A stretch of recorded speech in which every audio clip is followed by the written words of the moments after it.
Bon, je dirais que cette conférence c'était la meilleure avec celle d'Xbox, malgré certaines annonces qui font pas trop envie.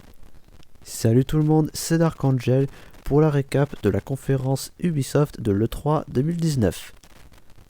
Ça commence sur un concert d'Assassin's Creed Symphony, un orchestre qui a annoncé leur date de tournée dans le monde.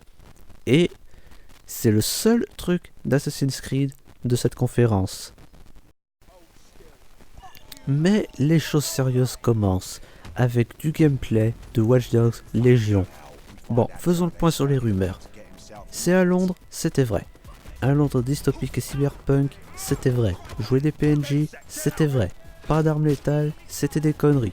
Faire du skate, c'était des conneries. Voilà, donc, je l'avais prédit, c'est un Watch Dogs, édition V pour Vendetta, puisqu'on joue des personnages qui mènent une rébellion contre le système. Londres est contrôlée par une société appelée Albion, qui envoie des CRS, des drones et des tourelles dans tous les coins de rue, et par plusieurs factions criminelles, dont une adepte du trafic d'humains.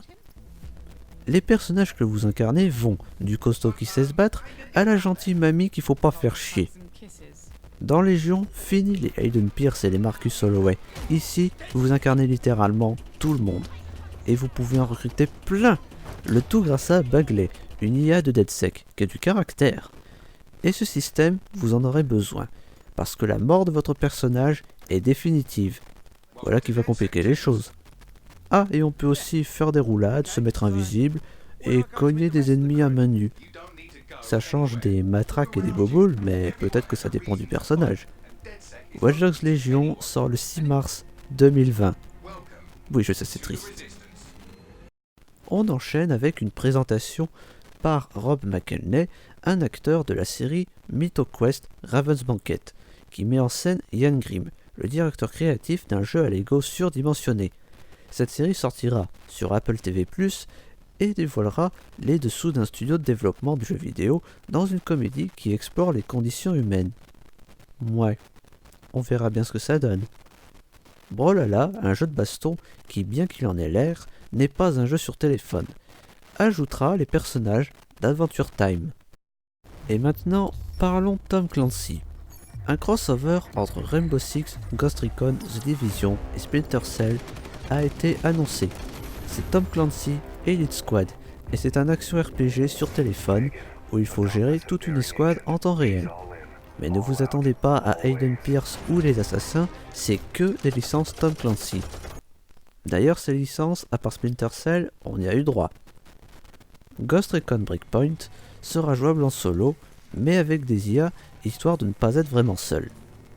Mais ça s'arrête pas là. John Berntal, qui joue le méchant, Cole Walker, chef des Wolves, était sur scène pour parler de son personnage et de son ressenti. Cole Walker est un homme avec son propre sens moral qui traite ses hommes comme ses frères d'armes, mais qui est prêt à tous les sacrifices pour accomplir la mission.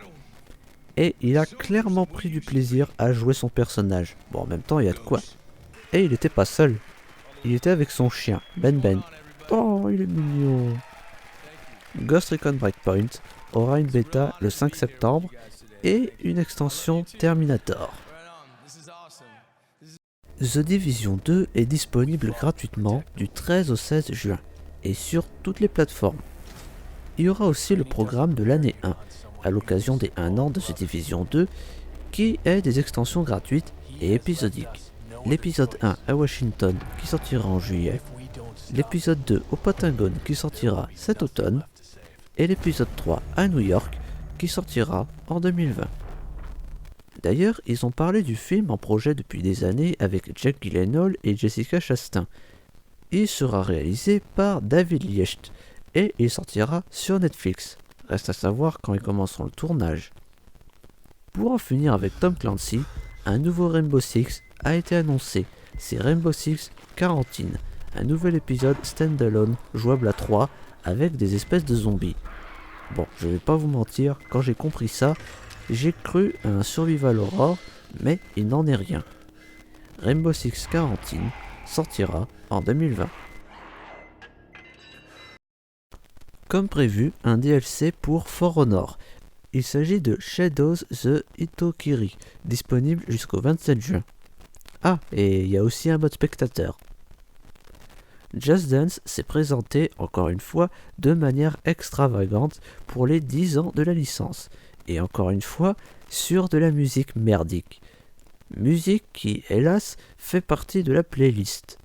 Just Dance 2020 devrait sortir cette année sur tous les supports, y compris la Stadia et même la Wii. Oui, je parle bien de ça.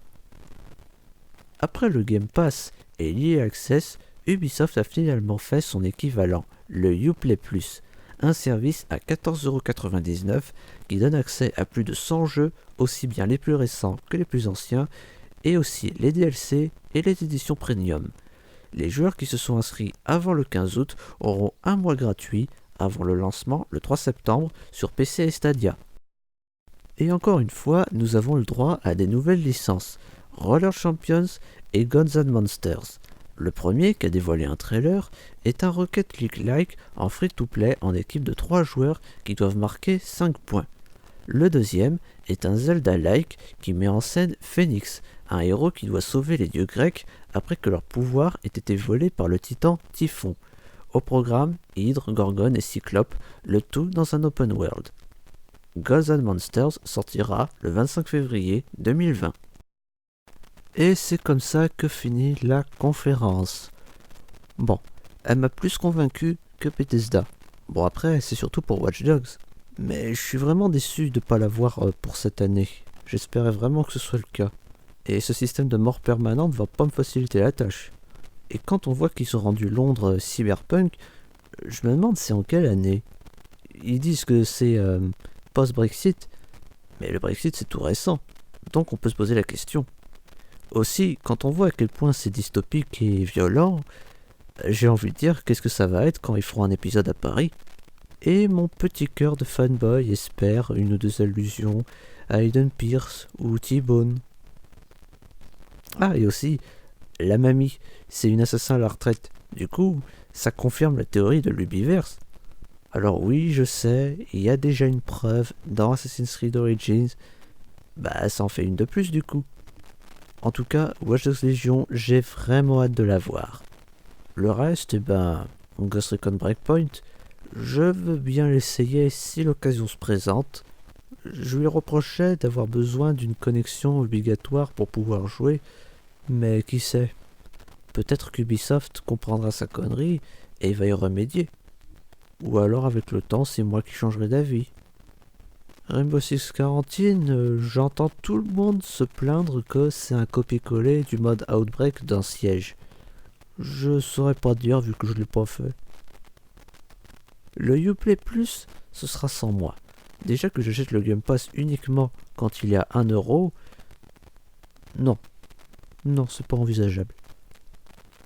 Quant à la série Mythic Quest, le moment venu, je veux bien essayer, histoire de voir le résultat. Et vous, qu'en pensez-vous? N'hésitez pas à le dire dans les commentaires, à vous abonner et à aimer si c'est pas déjà fait. C'était Dark Angel. Salut!